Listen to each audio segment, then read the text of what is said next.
up, Tzu Chi volunteers canvass donations to help flood survivors in Malaysia. We meet an illiterate senior volunteer who gains wisdom through copying Buddhist teachings by hand.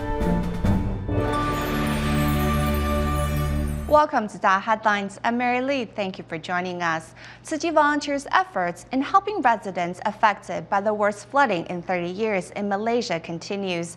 Besides holding relief distributions and cash reward programs in disaster-stricken areas, the volunteers in both Malaysia and Singapore also started canvassing donations along the streets. The volunteers hope their dedication can inspire members of the public to join their ranks to help flood survivors rebuild their lives as quickly as possible. We are canvassing donations to help residents affected by the flooding. The money collected will be donated to help them. To help residents affected by the worst flooding in 30 years in Malaysia, Tzu Chi volunteers canvassed for donations in Malacca and Penang. While canvassing donations at a market, volunteers came across a man who witnessed the disaster firsthand. I don't know how to describe my feelings. I was devastated and extremely sad when I saw the devastation brought by the floods. Tzu Chi Malacca chapter director Ling Tzu Tian also makes it a point to explain to passers-by the Buddhist NGO's efforts to support survivors of the disaster. Following the merciless flood, the Tzu Chi Foundation has been doing its best to assist flood victims.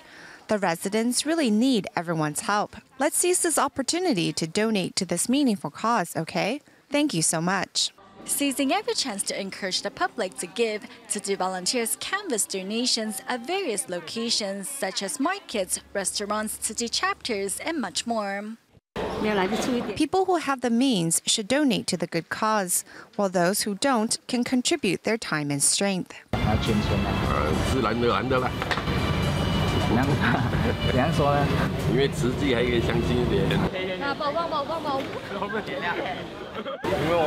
All of us here have a giving heart, so we want to try our best to help the less fortunate.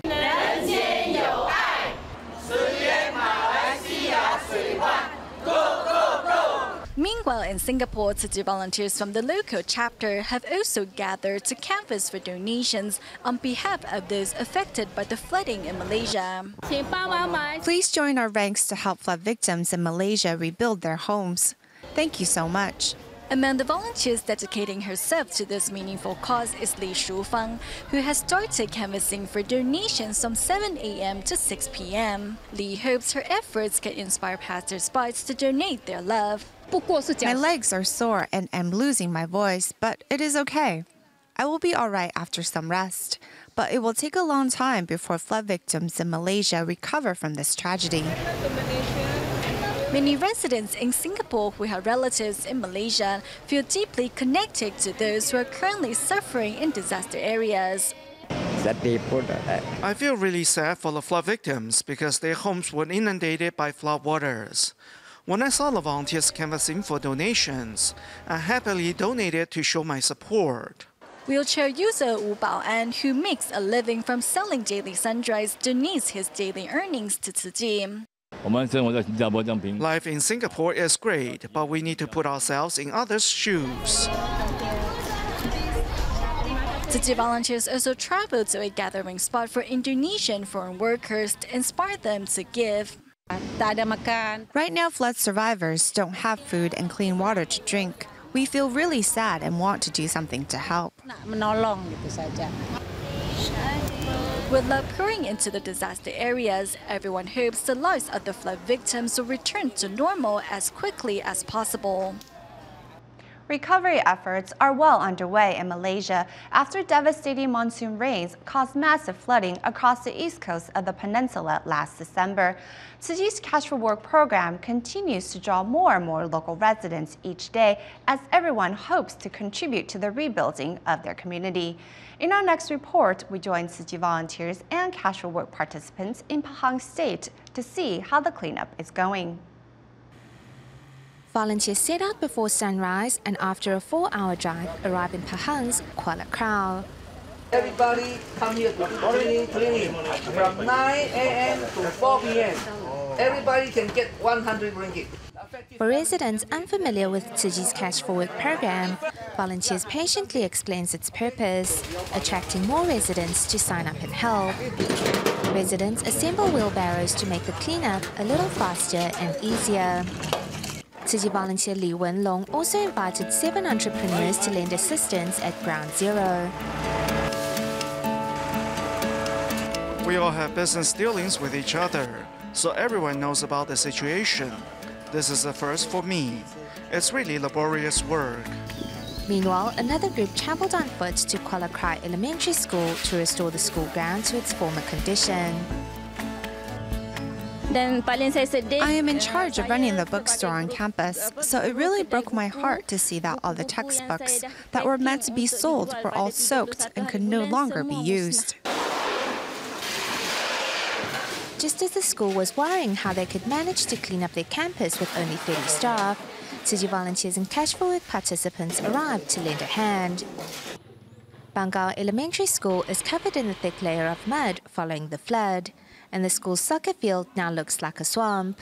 Students have been spinning wheels attempting the cleanup on their own. But with the help of Cash for Work participants and all hands on deck, they managed to yield twice the result with half the effort.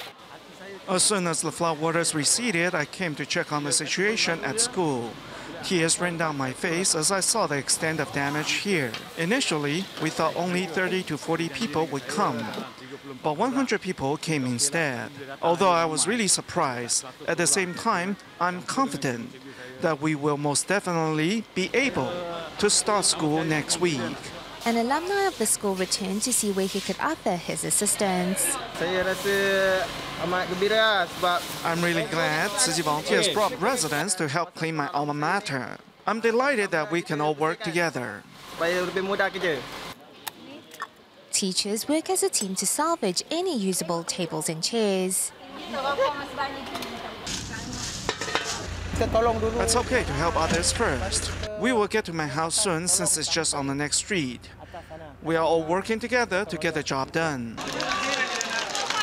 The collective love and care from all corners of society has boosted the morale of flood victims. With their hearts filled with thankfulness, many residents donated a little of their love to help others in need. Macam kita sudah berlaku macam ni, baru kita tahu macam mana keadaan orang lain pula.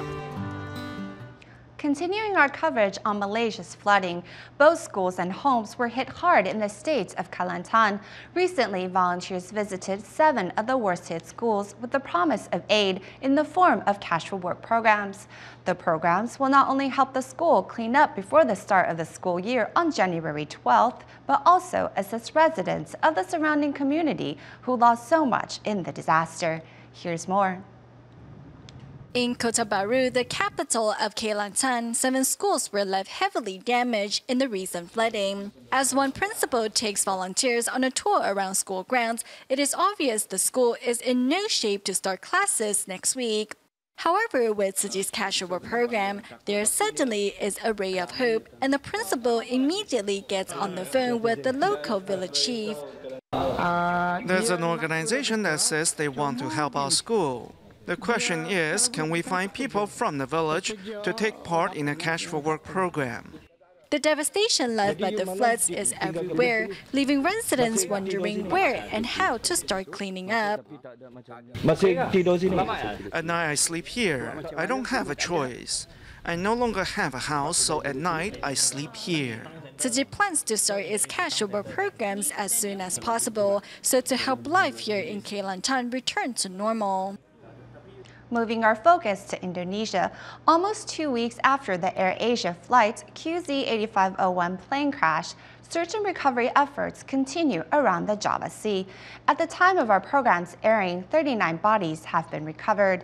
For more than 10 days now, Tzuji volunteers in Indonesia's Surabaya have been stationed at local mortuaries, providing emotional support and comfort to bereaved family members, as well as offering their prayers at the altars of the deceased. This is the altar of 11-year-old Grayson.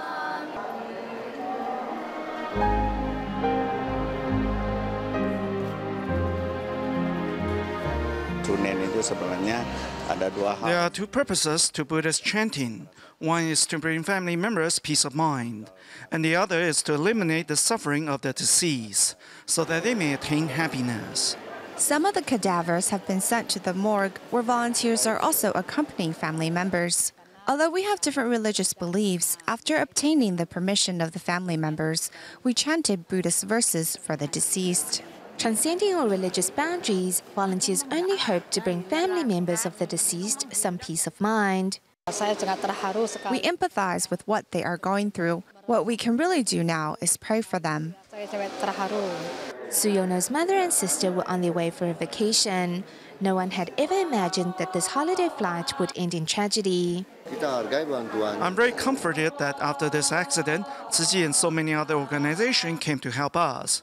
I'm also a慈济long-term donating member. I've been making monthly donations for the past decade. I know慈济volunteers do a lot of charity work, and their assistance brings comfort and reassurance to these families. Volunteers hope to not only dedicate the merits gained from these prayers to the deceased, but that they may also bring these grief-stricken family members solace and peace.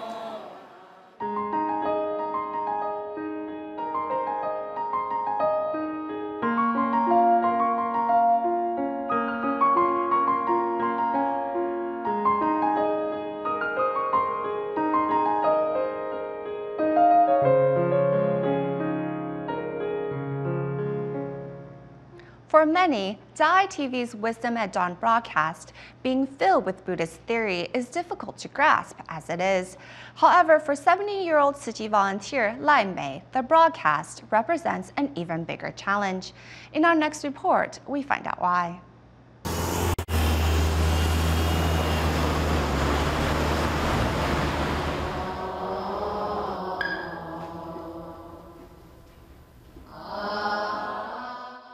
Sitting in the front row is Lai Mei, who, unlike those around her taking notes by hand, is capturing the words on the screen with her cell phone. In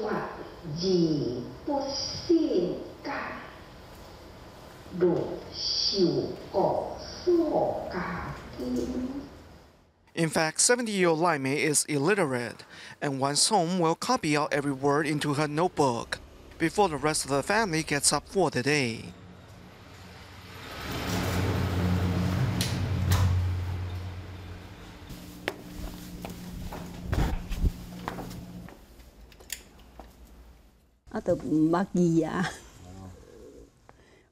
I can't read, but I will slowly copy each word.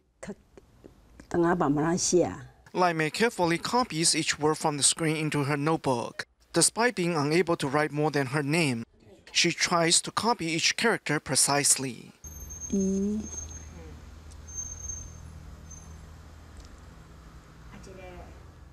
Qie. Some of the characters I have copied many times over, so I will remember them. If I want to be able to understand and write one day, I need to stay determined. I thought to myself, others can write, and one day so will I. It doesn't matter if I don't understand it now. Determined to make the most of the Wisdom at Dawn broadcasts, Lai Mei decided to start learning how to read and write, something that she had put off for 60 years. However, it has not been easy. My hand gets very sore. When writing, I try to make the characters as clear as possible. However, to do that, I need to use a lot of force.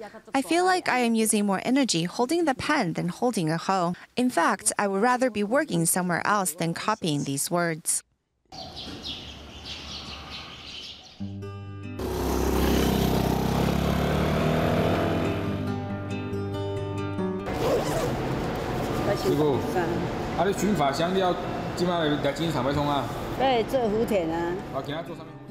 Lai Mei's Wisdom at Dawn notes are done when she has a break from household chores and her volunteer's duties.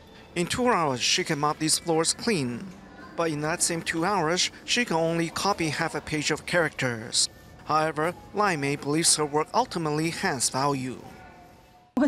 My grandson said, "Grandma, you still don't understand. What is the point of copying those words into your notes?" I told him, "It doesn't matter. After I am 100, these lines will be here for my grandson to study."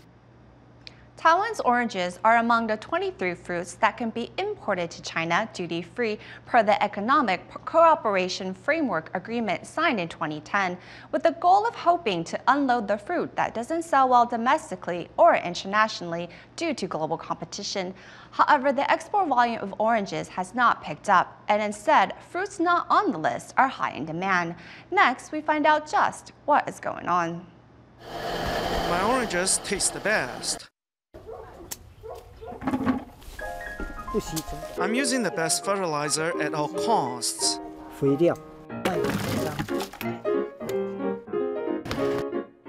Most of Taiwan's oranges come from Yunlin. When it's the fruit's harvest season, farmers here will cut the oranges down one by one. Such inefficient methods just can't compare cost-wise to using large harvesters like in the US. You have to cut each orange down at the stem and remove it by hand. I just harvested this one. So the farmers go about harvesting oranges with a pair of scissors and pray that rain doesn't come, which will lead to fruit drop. Hiring help will cost you. It's 1,000 NT a day. The cost of a catty of homegrown oranges is at least $7 NT, which cannot compare to the international median of about 3 to 4 NT per catty. The offering price hasn't been good at all. The middleman is asking for 5 NT per caddy. After all the hard work, that's the offer we get. Only a limited amount is exported, only those without any blemishes. We can only eat porridge when we don't make money. Though Taiwan's oranges can be imported to China tax-free after the signing of ECFA, export volumes has been decreasing. During harvest season, farmers can only compete over price and end up hurting each other. We mainly export to China. Maybe a couple of years back, some people were exporting millions and millions of caddies, but all those people have gone broke.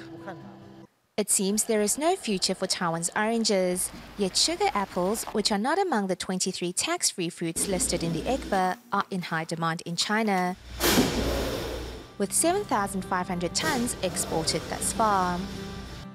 In recent years, the most exported fruit to China was the sugar apple, which makes up about 99% of the total export volume. Taiwan's bell fruits are also in high demand in China. Those harvested in the morning can reach China the next day once 6% of the shipment passes inspection.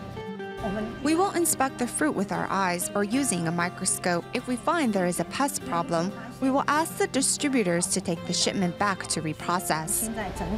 The key to survival and success amidst globalization and free trade lies not in tariff quotas but in the product itself. In the future, there will be no tariff, so it all depends on how competitive the product is. So, can we cost down in Taiwan? Perhaps it would be more effective to upgrade the product itself.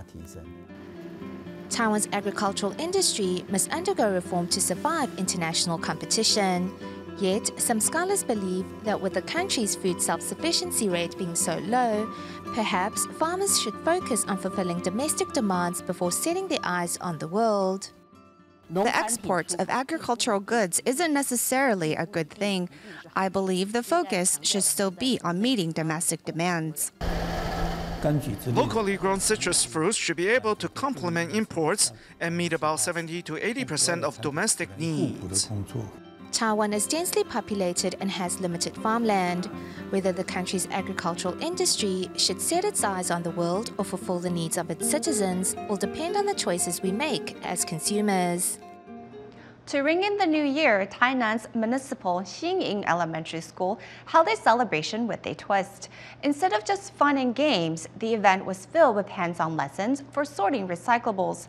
And through these activities, the students and parents learned about giving items an extended lease on life, as well as protecting the planet. The school also invited Tzu Chi volunteers to teach their recycling practice of purification at the source. Let's take a look.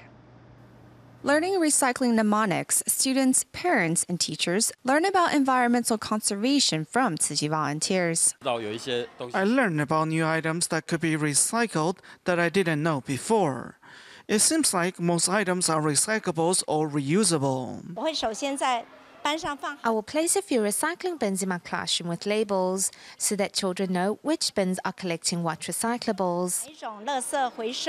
Tzu Chi volunteers were invited by the principal of Tainan's Xingying Elementary School to teach environmental conservation ideals at the school's event to ring in the new year. Global warming and destruction of the environment is getting worse than ever.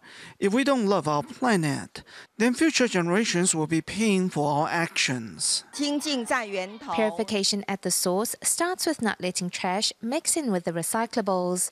We hope to spread these ideals at school and in the community. Purification at the source begins with a heart to protect the planet. In decreasing one's desire for material goods and using items to their maximum lifespan, everyone can do their part to help safeguard Mother Earth. Typically, the spouse of an owner of a big company doesn't have to take on any task within the company, much less go into the kitchen, working up a sweat to cook up a big meal for the employees. However, for Chen Baofeng of Malacca, Malaysia, she gladly does this once a week, for it is a chance for her to promote vegetarian food and Tzu Chi's ideals to her employees. Chen Baofeng of Malacca, Malaysia, is busy grocery shopping, for she has a lot to do. I am always in a hurry, so I shop quickly and run back as soon as I am done. Chen's husband runs an automotive parts factory, and on Monday, she takes on kitchen duty, cooking up a feast for everyone. If just 20 people come dine at the cafeteria, we'd be saving the lives of 2 chickens. When Chen is head chef, she prepares nothing but meatless dishes, and some 80 of the company's employees support the cause. Like this. See, many people come. I never had a vegetarian meal before. It is because of our boss's wife that we are learning to go meatless. Employees are also encouraged to take the opportunity to do good deeds. We let them know clearly that the money we collect from them doesn't go towards the company, but to support Tzu Chi Foundation's charity missions. Yeah, this one ringgit collection after giving Buddhist suci jaga apa ini all bos help ma.